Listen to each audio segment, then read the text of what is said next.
Hi, I'm Capt Frank Lanier, a retired Coast Guard officer and SAMS Accredited Marine Surveyor with over 40 years of experience in the maritime and diving industry. I've amassed literally thousands of photos of all the bad things I've found on boats during my career as a Marine Surveyor.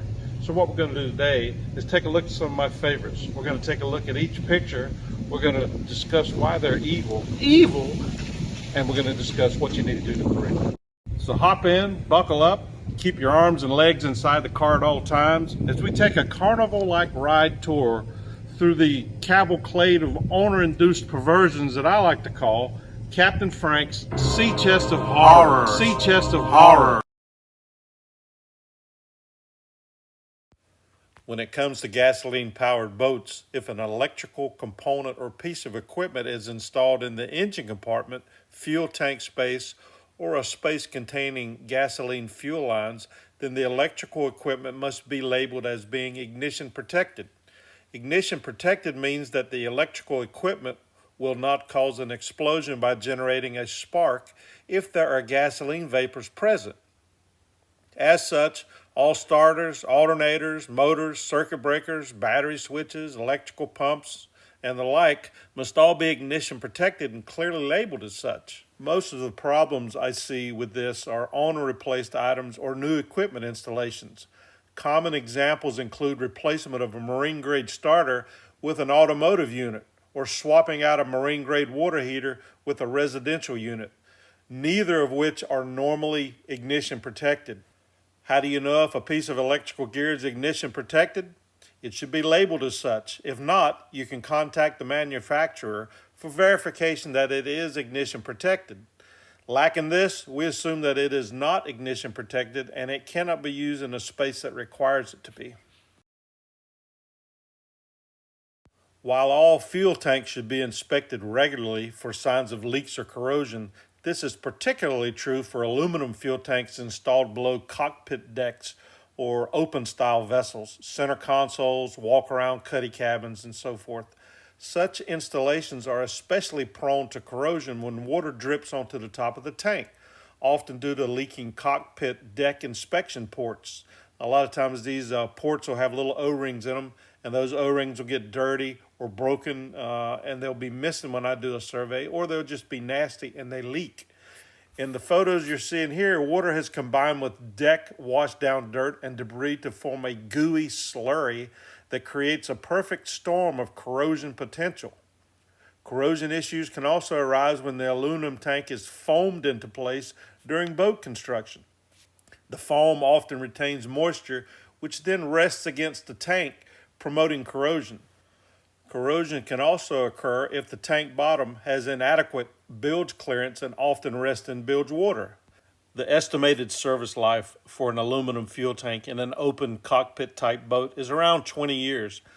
So if you're contemplating buying a boat of that type and it has an aluminum fuel tank in it, there's a couple of things you need to do. One is you need to look at access. Can you access the fuel tank without cutting the decks open to get to it? That will be a major concern because cutting decks and cheap are never really used in the same sentence.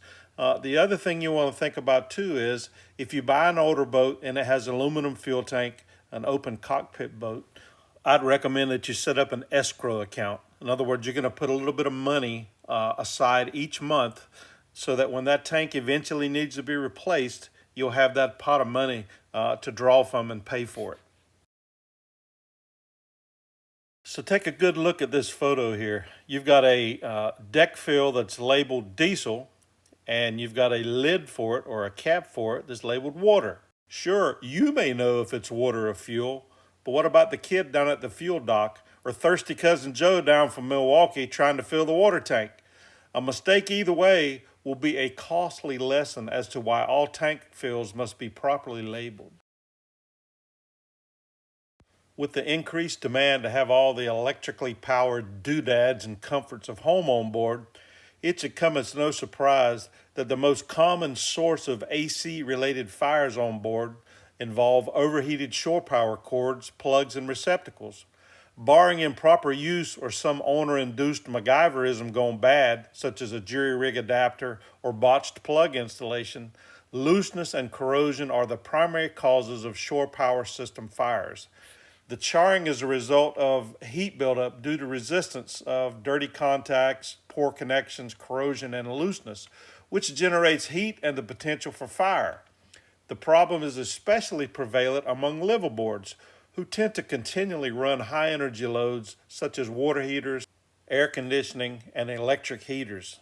The good news is that such problems rarely occur overnight, instead starting out small and getting progressively worse, giving you plenty of time to take corrective action. Taking an extra 10 seconds to inspect your AC shore power plugs and inlets for problems monthly or each time you disconnect them, such as when you're preparing to leave the dock, can enable you to head off major damage before it occurs.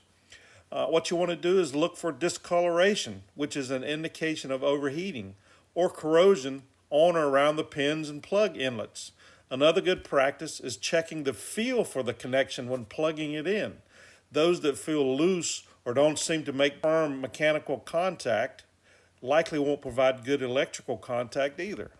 And here's another tech and safety tip. If you find a plug that's burnt or charred, don't just replace that. Check the inlet to see if it's burnt as well, and vice versa.